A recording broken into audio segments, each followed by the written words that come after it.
Our frenetic modern lifestyles are filled with deadlines, things that need our immediate attention and the need to be here, there and everywhere, which means that we're always on full alert with stress levels running high. And really, do we have the time to stop and breathe?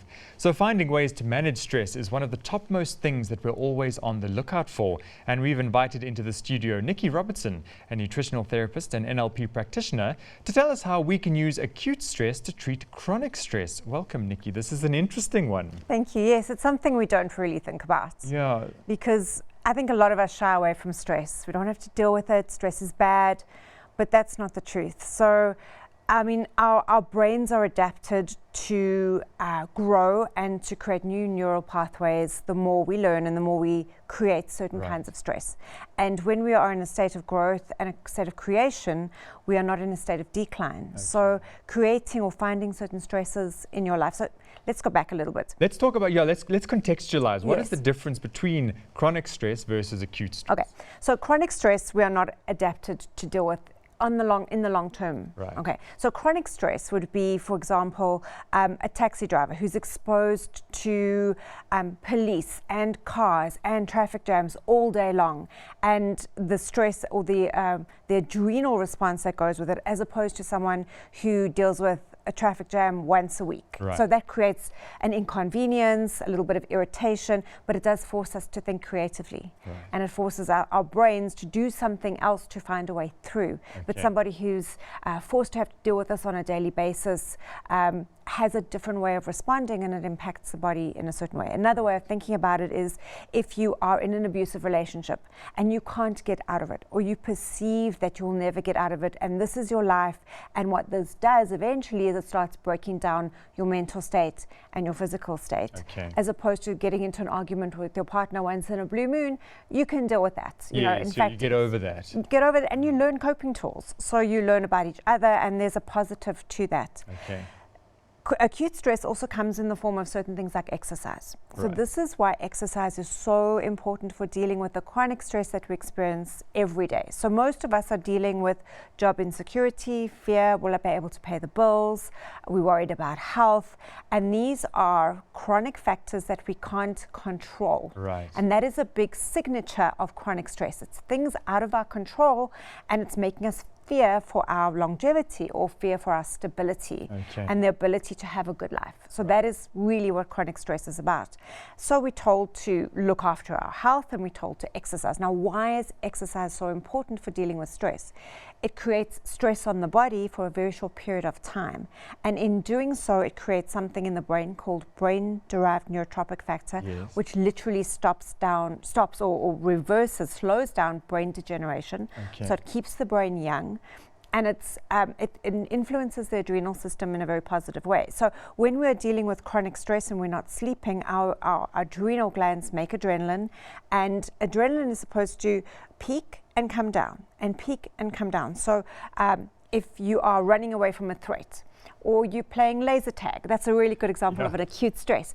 You have this perception of stress, and you create adrenaline, and you can act in the moment, but then it comes down. And that is a natural cycle for adrenaline.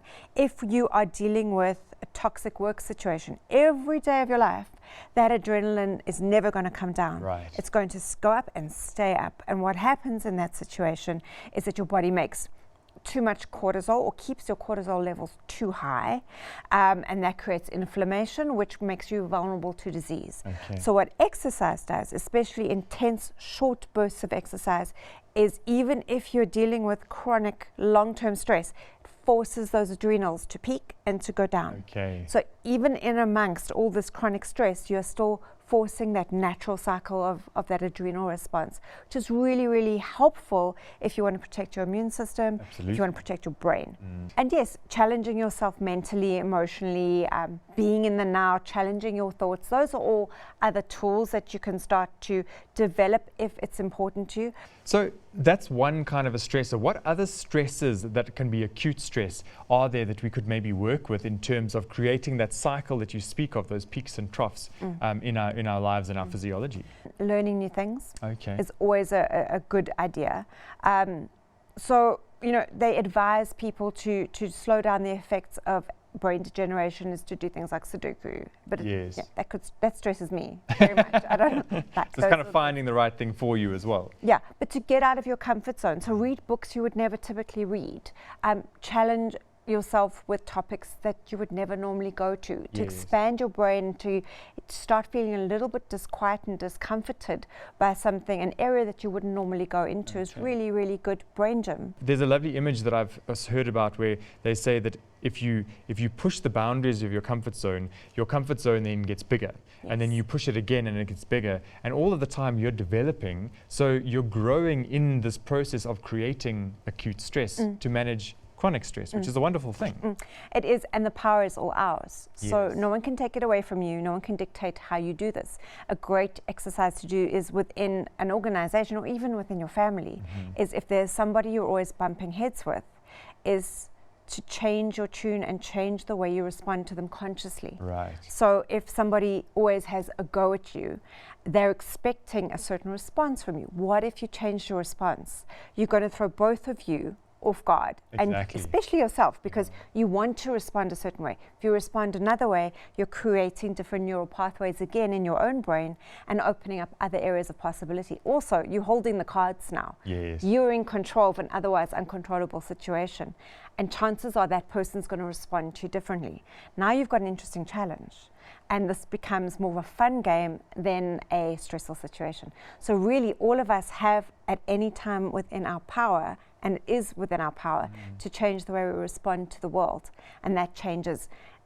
What's really interesting is our chemical response in the body. Yeah. So our thoughts create chemistry, a physical measurable chemistry in the brain, which turns on and off genes, and it turns on and off inflammatory markers in the body. Right. And that is what makes us susceptible to cancers, to heart disease, to diabetes, whether or not we grab that glass of wine. Yes. That's what goes on our heads. And I think that the thing there is, what is fascinating is the idea that we talk about thoughts impacting us physically, which you've just explained absolutely does happen, but it's not a woo-woo thing. Right? It really is, you have the power within your thoughts to affect your body, affect your psyche, affect everything about your life. But what also I quite enjoy is that these are such little things. They're manageable, it's within reach to make these small changes. You don't need money to do this. I mean, if you really need evidence of how our thoughts control our physiology, listen to music you love.